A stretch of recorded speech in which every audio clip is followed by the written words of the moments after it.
All right, let's get started. Hello and welcome to today's webinar on guidelines for elected officials using social media. My name is Megan and we are very excited to have you here today. Before we get started, there are a few housekeeping items that I want to take care of. First, all attendees are on mute, but please feel free to use the question function to submit questions throughout the presentation. There will be time for Q&A at the end of the presentation. And additionally, after the webinar, we will be sending out an email to share additional resources, the recording of this webinar, and the slide deck. All right, with that said, I am very excited to introduce our speaker today, Alex Bowman. Alex is our Director of Customer Experience here at Archive Social, but she's also an award-winning entrepreneur and startup strategist. As Director of Customer Experience, Alex ensures our existing and potential clients receive first-class treatment in all of their interactions.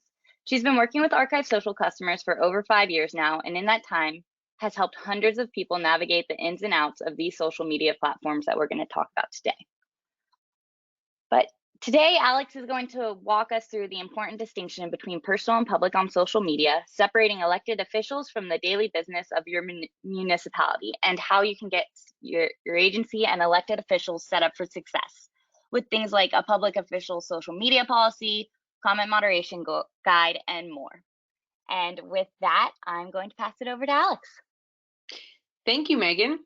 Before we get into the meat of the presentation, I really want to begin with a refresher on the differences between a profile and a page.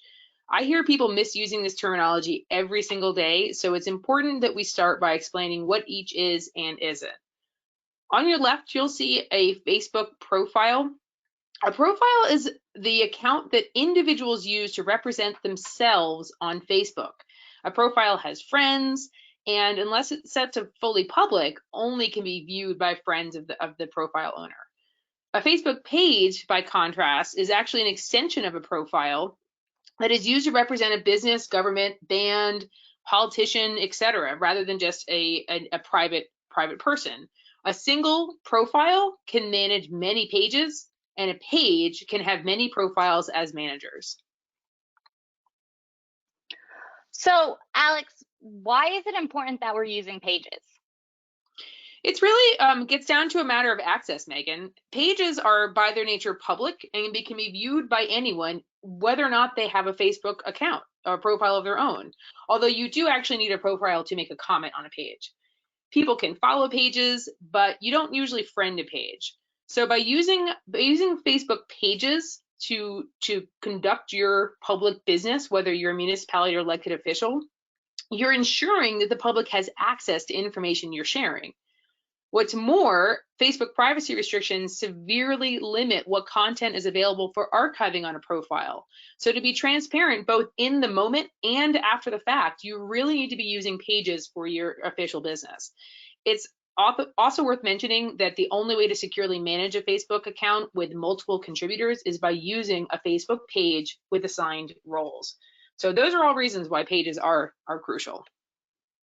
Okay, so as an office, then you just need a single page and you're good, you're all set?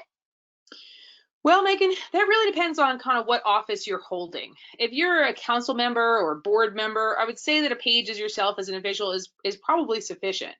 But if you're representing an office that has a life of its own, you'll likely want a page to represent the office and a page to represent you as a politician. And there's lots of reasons for this. One, the office persists after the individual office holder leaves, and the page, as well as a page that represents you as the office holder. So let's look at a cautionary tale that tells you just how important it is to have a kind of a separate, keep those two things separate, the office, the municipality, and the office holder. This is a story that I want to tell you, a cautionary tale about a sleepy little town called Lambertville, New Jersey. It's on the Delaware. Full disclosure, this is the town where I grew up, so I know it well, and this story really hit home for me when I saw it on the news. This is a small town. If you can see that they only have about 6,000 page followers, but the truth is that the population is really only about 3,000 people, so that's a significant engagement from the town. And the reason these people are following the page is because this is where they get information on everything from budget updates to whether or not the street sweeper is going to be moving on a particular day, to, what's going on with utilities and utility repairs, the kind of day-to-day crucial business communications that a municipality has with its citizens. Unfortunately, in 2020, there were some local disputes between the mayor of the town and some individuals. And what happened was the town page quickly became not just a forum for business, but also a forum for the mayor to express her own personal opinion about what was going on. Whenever I see a city or town or state or federal owned page and I see the phrase "in my opinion" in a post, I go, uh-oh, this is about to go horribly wrong. This is not the business of the town. The opinion of an elected official is not the business of the town. So what happened was this got, as you can imagine, it got heated up. What the actual situations involved doesn't really matter. The point is that things got heated, and the next thing that happened, go ahead, Megan, was the town had to make the decision to actually shut down its official page, which, as you can tell, takes away a crucial mechanism for communicating the important day-to-day business of that town to its citizens. And so this is really sad. It really breaks my heart that this happened. Wow. I mean, so how can you do this right? I'm glad you asked. Let's look at another real world example that does get it right. Let's take a look at the city of Chicago. Here we have, this is just the main city of Chicago page. It's a pretty big city, a difference in scale, significant difference in scale of Lambertville. We're talking more over 3 million people. But what you'll see is that they have a city page, they have a page for the mayor's office, and you'll see right there it says who became the mayor of the city. And then the mayor also maintains, we'll see in a moment, her own personal page as a politician. And this has so many advantages. Like, this is just, it allows you to do a lot of things that you couldn't do if these were all tied up together. You end up with Lambertville. Basically, you can maintain control of the entity presence separate from the individuals and separate from the offices. Wow. I mean, is there any other advantages to having a personal page like this? Yes, especially for those of you who are elected officials. I imagine that several of you aren't just hoping to have the one position that you have and then be done. I mean, some people are. That's, they want to stay in local office, but others have grander ambitions. By setting up this page separate from the mayor's office page and separate from the city page, what Mayor Lori Lightfoot has done is created a platform that she can take with her when she leaves the office of mayor. And if she decides to pursue additional higher office, she already has this platform set up with her own followers and doesn't have to dispute the ownership of that followers with the city of Chicago. Meanwhile, the office of the mayor, that entity that exists regardless of who fills the seat, also continues to keep their followers, their fans, and can continue to share the business of the office without interruption. So it's not just in the day-to-day that this benefits you, but also when you're thinking ahead to the future, that separation of ownership sets you up for a good experience. So Megan, now that we've seen a little bit of the background about why this is so important for elected officials to set themselves up, I want to talk about the meat of setting up for success. This next portion, we're going to cover policy, comment moderation, and blocking, and your responsibilities under public record law. So let's start with policy. All right. I mean, what is so important about having a good up-to-date policy? I mean, why have one? Why? Well, you don't want to see your name in one of these headlines, because if you do, you are likely involved in an expensive and time-consuming lawsuit that could have been avoided. This is just a small sampling, by the way.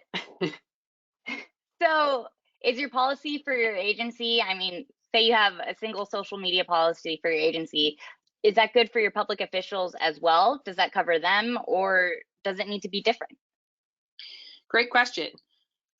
I want to clarify that we're talking about two different policies here. In terms of the policy that you post to your social media sites that govern how the public interacts with your pages, say the City of Chicago social media policy, this should really be the same. That's what we call your external policy, and that's what guides how the public interacts with your pages. We're going to talk about more of that in a minute with the comment moderation. What we're focusing on here is the internal social media policy that governs how your elected officials and staff use and engage on social media. There's some special considerations specific to public officials that should be layered on top of your existing social media policy for your city employees. Some of the things that you would need to consider in these positions that you don't necessarily need to consider otherwise are, for example, privileged info that you might have access to that you're not allowed to share. There are some open meeting law considerations. We'll touch on that again later, but essentially if you have, say, there's a post on a city page and a member of city council responds to that post, and then another member responds and another member responds, before you know it, you'll have quorum, and that's now a meeting, and you may be in violation of open meeting law. So this is something that new elected officials may not even consider, and so it's important that you create a policy and train them on it so they don't get themselves into trouble and that you don't end up in that headline. There's some other items here, conflict of interest, and some things we'll touch on later in terms of how to communicate with city employees. All right, and is there anything else that people should consider? Yes, absolutely. You, of course, should check with your legal team. Everybody, I am not a lawyer. I'm going to say that a couple more times today, but I have seen this a lot. You want to check with your legal team and see what's appropriate, but you should consider providing guidance to your elected officials on kind of what you expect from them. And at bare minimum, ask that they post on their personal, the pages that represent them, not their office. Hey, these opinions and views expressed here are my own and not the city of or state of or county of whatever they represent. And so that's a really good distinction to draw with your social media policy for your public officials. If you go ahead to the next page, I want to emphasize that you don't need to start from scratch whenever you're looking at social media policy. There are so many excellent examples out there. Here's an excellent example from our very own city of Durham, where we're based. They went through quite a bit of effort and time to create their social media policy for the city council. We actually did a webinar with them to kind of walk through the process they took. But if you just want to skip ahead and see the example, that link there shows the policy that they use to govern our city council members here. Awesome. All right, Alex, let's get into what we all want to talk about, comment moderation and blocking. I mean, I personally feel like everywhere I look, I'm just seeing more and more articles and lawsuits about this topic. So what do you got? You're telling me, Megan. Just in the past year alone, we've seen over 100 lawsuits and claims against local governments about blocking and moderation issues on social media. But let me take a step back here and put this in perspective. The likelihood of you as an individual personally facing a First Amendment lawsuit is candidly, it's pretty low, but it's not zero, and the chances are going up. Like I said, we've seen more than 100 just in the past year against local public agencies, and this isn't counting anything that's happening at the federal level. If you put that number in perspective, that's more than once a week for one of your peers facing a fresh lawsuit or claim that their constituents felt unjustly moderated online. Wow. I mean, Alex, this is alarming. What do we do about it? Well, Megan, it all starts with understanding and having a clear legal comment moderation policy that's consistently enforced. This is where a lot of individuals get themselves into trouble, is they don't take the time to understand what you can and cannot moderate online. It's important to note that certain categories of speech are not entitled to First Amendment protection, at least not to the same degree as just your opinion. Great examples of that are obscenity. Everyone always uses the fire in the theater example. I like to point out that if you were having a town council meeting and someone were to walk in and stand up screaming obscenities, you probably wouldn't just let that go on, nor would you think that you should or required to let that go on, right? You'd probably ask them to quiet down or tell them they had to leave. The same can be applied to your social media, but you have to be very careful that you understand the law and understand that you can't just moderate or block someone based on their opinion, based on their viewpoint. That is called viewpoint discrimination, and it's very frowned upon. So you need to make sure that you have an understanding of what can and can not be moderated. You have to make sure your policy is publicly posted, and so the public knows what is okay on your page. And then you have to be consistent about how you enforce it. And when in doubt, Okay. leave it be. Well, what happens if no matter how many times you delete or hide someone's comment, they just keep coming back? I mean, can you block them then? Great question. And this is one that's driving even more headlines. The truth is, it's still largely being decided by the courts. And here's a couple examples, but I want to walk you through another real life example just to kind of show you how up in the air this is right now. This next example is a case that's kind of gone back and forth between different levels of the judicial system.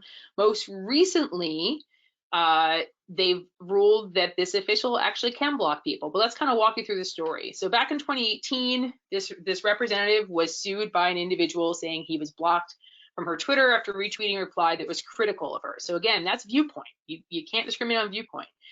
And so the first judge, district court judge, actually ruled in favor of the claimant, saying, nope, this is interactive space and you can't block him from it. But just a couple weeks ago, a judge in the Eighth Circuit actually ruled that her page, this representative's page, was a campaign speech, and she had the right to control the speech on that page, and didn't agree. And it's really interesting that there's dissenting opinions here. And what I like to point out is the language that the judges used in this case. If you can go ahead, Megan. That a private account can turn into a government one if it becomes an organ of official business, but that's actually not what happened here. So basically, this judge said, yes, we have seen that accounts, social media used by public officials can become official government accounts.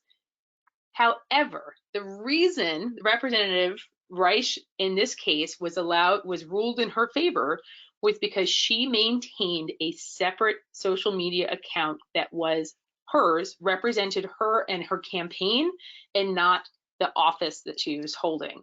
And so this is why this is so important. I suspect that this case will actually continue to be litigated, and I think that we'll find that other judges may rule in different ways. So we're keeping a close eye on it. But the lesson here is the same. What made this an interesting case was the fact that the judge said, because this social media account represents you and not the office and not the agency, then it's okay for you to block and moderate on this page. I don't know whether or not I agree with that. I don't think I'm going to take opinion on this today, but the point of the matter is that by having that separation, this representative was able to carry on as she wished. So what do you do? What do you do? Well, I've got some good news for you. Those of you who are already using Archive Social or considering it, we actually have added block list tracking to our product to let you know whether or not this is happening. Because actually, since we've rolled it out, I've had several of our customers speak to me and say, I didn't know we were blocking people. We are not supposed to be. And they discovered that other admins or managers of their social media pages have, in fact, started blocking people. So you need to pay attention to who's on your block list, because if you don't, someone being blocked or thinking they may be blocked might be coming to complain to you, and you might end up in one of those headlines. So good news for those of you on Archive Social. Wow. So Alex, you've kind of hinted at this throughout the webinar, but I'm wondering if we could go through what the list of responsibilities are for agencies and elected officials. Yeah, absolutely. Well, let's go back to another real life story. This is a tale of two mayors. Public has the right to one's Facebook, but not the others. What I don't like about this headline is that it's not true, because if you read through the whole story of these two cases, the truth is the public was entitled to both mayors' public records, both mayors' Facebook pages. The difference was one of the agencies was prepared and ready to provide those records and just turned them over without issue, and the other one ended up in a protracted court case. But in the end, they did have to provide that information. And the reason why was because the mayor's page, the mayor was claiming was personal, was linked to the city, the borough of Chambersburg website saying this is the official page for the mayor. So here we had a mayor that had a Facebook page, was kind of personal, kind of public, and ended up being all public because it was linked as official, and they didn't make that distinction between those two things, like I'm urging you to do today. Okay. Well, you should know and be aware that public record laws are in every state. If you don't know that already, now you do. Social media is in fact a public record, because if you read the laws in these states, they don't talk about what platform, what format the information is in. It's all about the content of the message. And while back in the early days of social media, a lot of it was just reposting information that was shared elsewhere, as you and I both know, these days a lot of unique and original information gets shared on social media that doesn't exist outside of social media, and therefore it becomes a public record because it is a record of the business of your office or your agency. Well, we did a survey last year. We found that nearly 1 in 4 of records requests being received by public agencies did directly involve social media. So what do you do about it? Oh, I've heard people say, oh, don't worry, it's social media, it's public networks, they have my data. Well, guess what? Social media networks have no responsibility to keep your data or provide it for you. I don't know if any of you were paying the news out of Australia this morning, but yesterday Facebook made a kind of drastic decision because of the new law restricting news sharing in Australia if the publishers aren't getting compensated for it. Facebook actually took down the government pages of multiple agencies, including multiple fire services, police, and emergency agencies. And good news for them is that a lot of them had those pages restored, but it just goes to show that these social networks are not in the business of preserving your business. They're in the business of doing whatever they want. And so if you're using social networks to communicate with your public, it's your responsibility to hold on to this information. Why is this so hard? Well, this is not like email. This is not like memos or minutes of a meeting that get published and distributed. Social media is real time, it's dynamic. People are adding and editing and deleting their comments all the time. You can't control if someone wants to delete their own comment. You can't control if someone wants to delete their own comment and then accuse you of deleting it. Not only that, but when they delete something, everything that you've replied to or others have replied to is suddenly completely out of context. And this can happen if someone deletes an individual post. This can happen if a citizen just quits the social network. And a lot of that information and context gets lost. It also, I don't know if you've looked lately especially on a busy page to try to find something that happened a week ago, 2 weeks ago. Imagine having to surface something that happened a month ago or 6 months ago or a year ago. It's very hard to search and preserve that historical data. And not to mention, you don't actually own it, the networks own it, so you may lose content, as we just talked about with the various agencies in Australia. And once that content is deleted or edited, it can very well be lost forever. Wow. I mean, Alex, this has all been great. Is there anything else our audience should be thinking about today? Yeah, there's a couple things that didn't really fit into the overall, but I do want to make sure that you are aware of, particularly if you are an elected official. One we've touched on briefly. This is social media and open meetings law. Like I mentioned before, you can find yourself, if you're a member of a committee or a council or board, you can find that you've created a quorum by interacting with your peers on a social network. So make sure that your new officials are aware of this and behave accordingly. They should stop all conversation and let your city clerk know that this has happened so that it can be recorded appropriately. Another thing that I like to mention, that this is really kind of going out to all of my friends and customers who work in the city space that are trying to go about their day jobs. They're doing what they need to do, whether in public works or in parks department or whatever.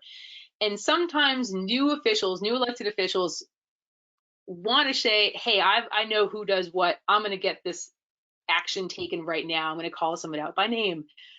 Please don't do that. Please don't tag individuals at your agency on city matters. tag the department if the department has a social media page.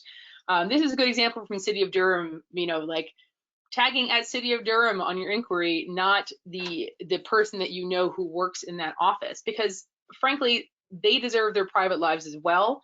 And they deserve that separation of personal and professional. So please try to respect that.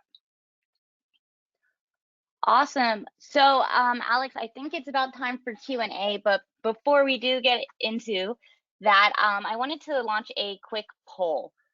As always, we're here to help, and I know that a lot's been thrown at you today, so I just wanted to give this opportunity for you guys to let us know if you want more information to better understand your state laws for public record responsibility, to learn more about comment moderation, to find out if your social media or website is non-compliant, to just speak to someone about what Archive Social can do, how we can help, or all of the above. So if you're interested in learning more about any of these items, let us know and we will follow up with you after today's event.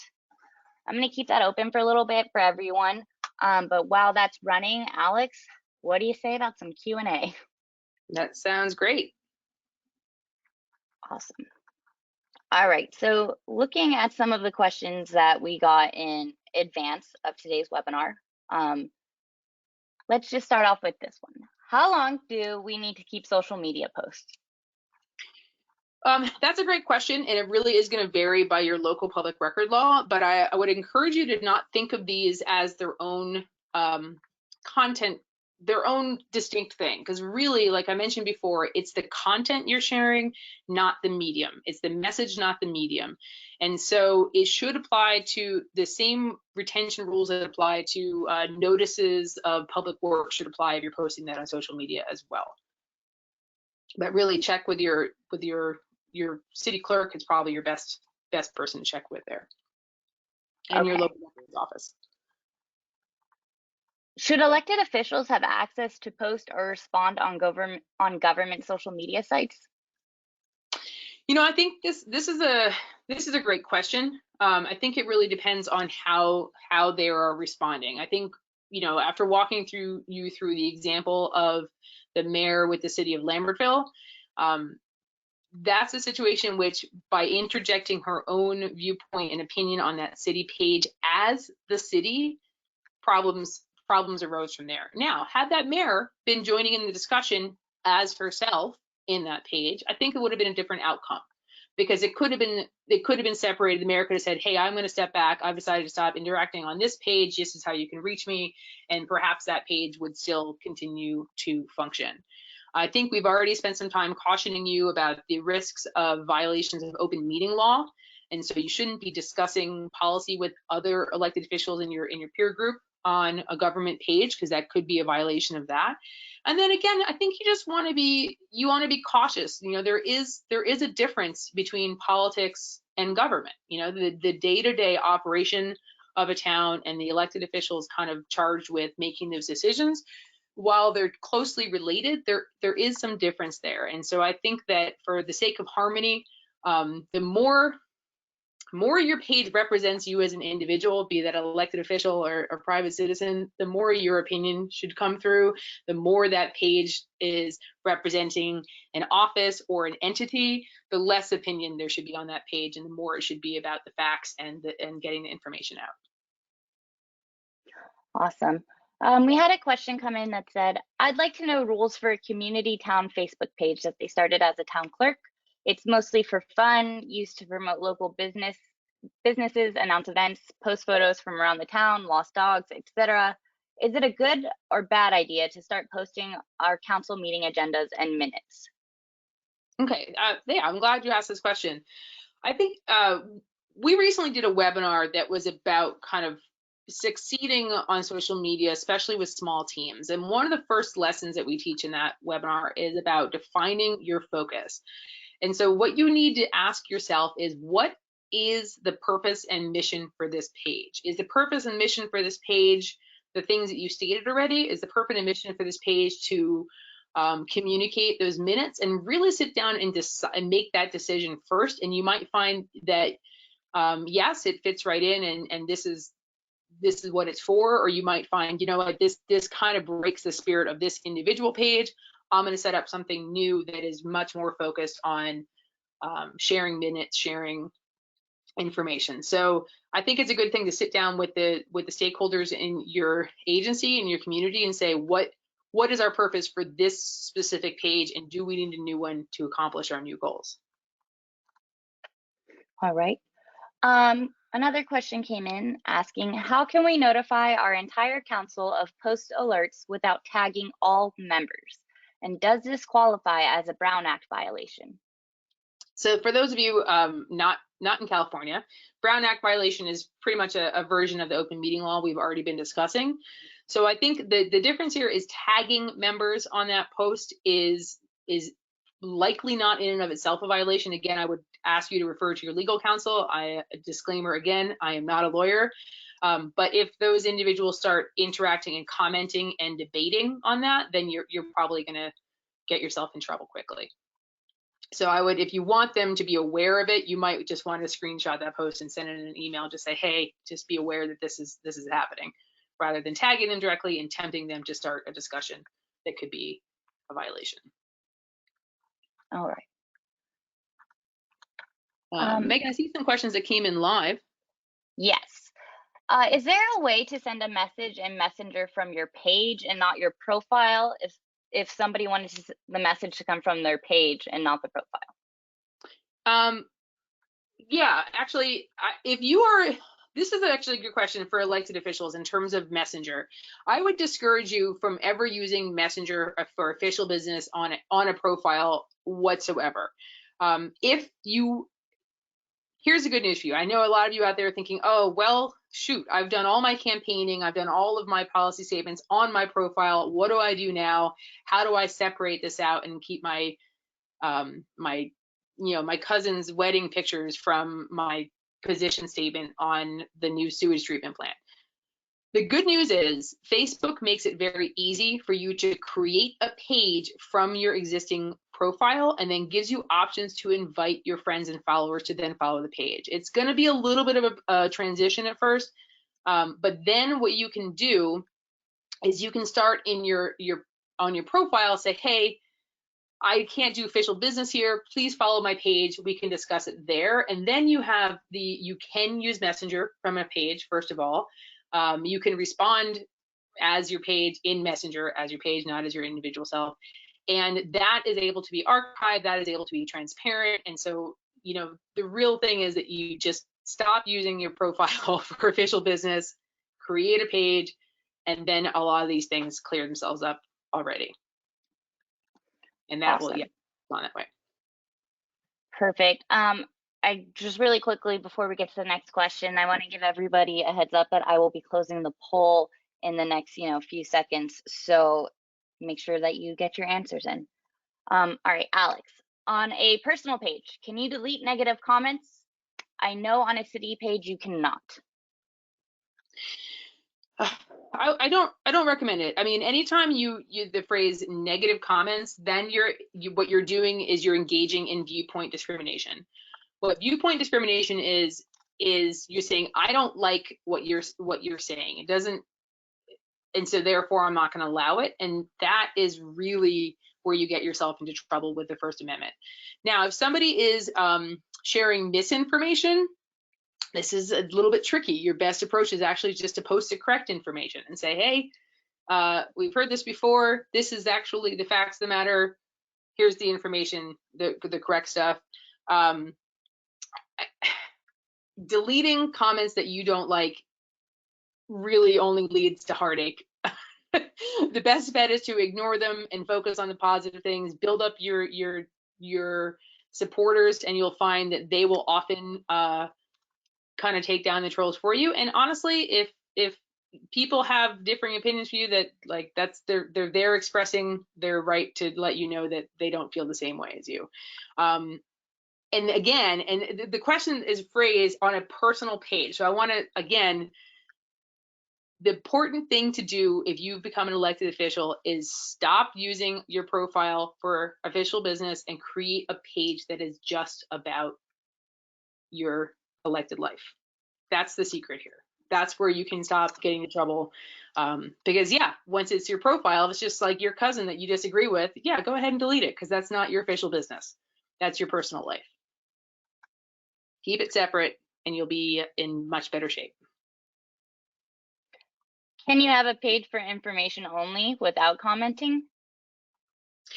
Yeah, so I hear this a lot too. People say, hey, can I just set my Facebook page up to not allow comments? And the answer is no. You can turn off comments for individual posts. That is possible in a group setting, but there is no such thing as having a Facebook page and saying, I don't allow comments. There are some hacky ways around this that I don't recommend. But yeah, if you're gonna engage on a social platform, keep it social. That's kind of its purpose and where its real strength and value lies. So if you want to just put some information out there without feedback, that's what a website is good for. If you want to actually engage with your public and find out what people are thinking, is the place for that. Awesome. Okay. Ooh, that's an interesting one too. Megan, I see this question came in. Would a response to a comment on the agency's page using your personal account insinuate that the personal account was official or tied to the agency? I don't think the comment in and of itself would be, but if you're making an official, I mean, we all know how Facebook works. What's public is public. What's private is private. If you are publicly commenting and people know you are a public official, it is going to get tied back to you. If you are privately commenting someplace as a public official, it may get tied back to you. That really depends on kind of who you know. But the truth is, if you are out there as an official, use the page as that role. Declare on the page, if it's not your office, but your office holder, say, hey, the opinions expressed here belong to me, not necessarily to the agency that I represent. That's more kind of protection for your agency, but it's good policy. And you're elected based on your positions on things. So it's not like I'm saying you shouldn't have a position, you should hide them. That's how you get elected. But you just need to be really crystal clear in that separation between your personal life, your professional life, and what public comments you're making. Because yes, you do represent an office, you do represent an agency when you're out there being public on social media. I think that's just keep that in mind. Okay. Yeah.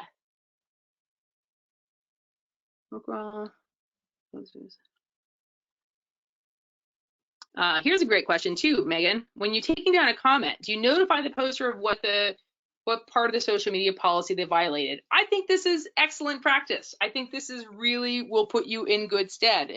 And I think that giving people fair warning to either change or remove their comment themselves is also really good practice. You can say, hey, what I've seen happen is some, particularly in cases of profanity, the best practice I've seen is a message to that individual saying, hey, your post was hidden or removed because of this language. You want to repost it without this language, that's your right. Because if their opinion is not the issue, it's the language, then you need to let them know that. I think the more transparent you are with the public about how you're moderating the page, the better position you will be in if someone decides that they don't like how you're moderating the page. Because if you're clear, consistent moderation policy that's open to the public and is consistently applied, you're going to be in the best stead. Awesome. Question 12 is that question is interesting, Megan.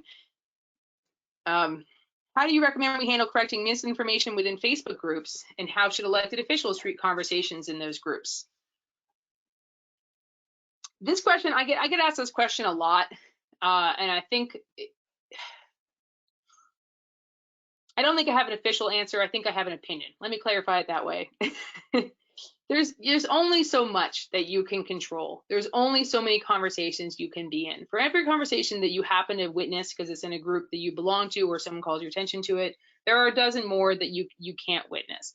And so you can drive yourself crazy trying to chase down and respond to every comment in every private Facebook group or every social circle out there in the world. Your official pages are your strength and your testament to what the truth is and what you believe. Rely on them heavily.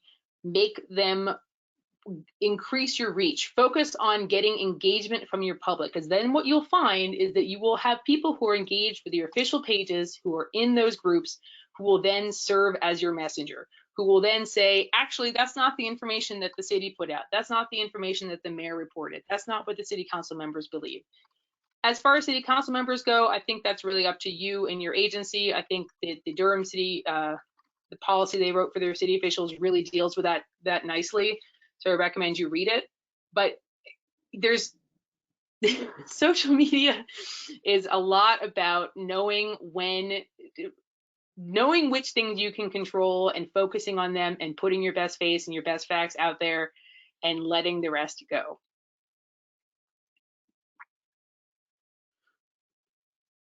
Okay. Do we have time for any more questions, Megan? I think maybe one more if you want. Okay. I think some of these we've covered. There's some questions about Nextdoor, which I think I'll refer back. We did actually a great webinar with Nextdoor, which we can point people to.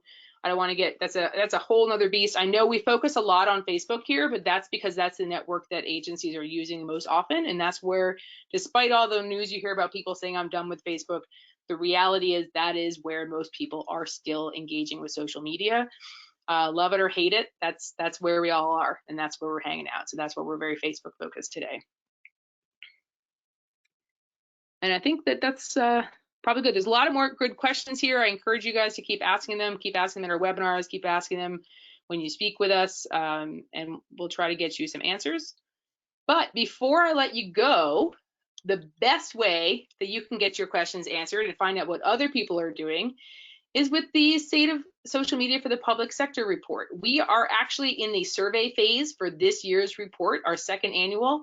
Last year, we had a great response. We spoke with hundreds and hundreds of agencies all across the country who shared with us their secrets on how they stay sane on social, how they're managing their comment moderation, how they're dealing with records requests, and how they're essentially keeping it together on social media for public agencies. This survey is still open and will be open for the rest of this week, and we encourage you to take it. We definitely want to hear from you. We want the more of you who respond, the better this information becomes. It will be published next month for your consumption, but don't forget to take it and pass it on to your peers. We'll be including Awesome. it in the email. Is that right, Megan? Yes, yes. Okay. Awesome. Well, thank you so much for attending, everyone. And like I mentioned in the beginning, we will be sending a follow-up email. You will receive that tomorrow with the link to this recording as well as the presentation slides themselves. If you don't receive that email, be sure to check your junk folders or any other folders that might get caught in, and then reach out to me if you still don't see it, and I'll be happy to share it with you. And as always, if you have any additional questions or a question that wasn't answered today, please feel free to reach out to us after the event, and we were happy to answer. All right, and with that, I hope you all have a wonderful afternoon. Thank you so much for attending today.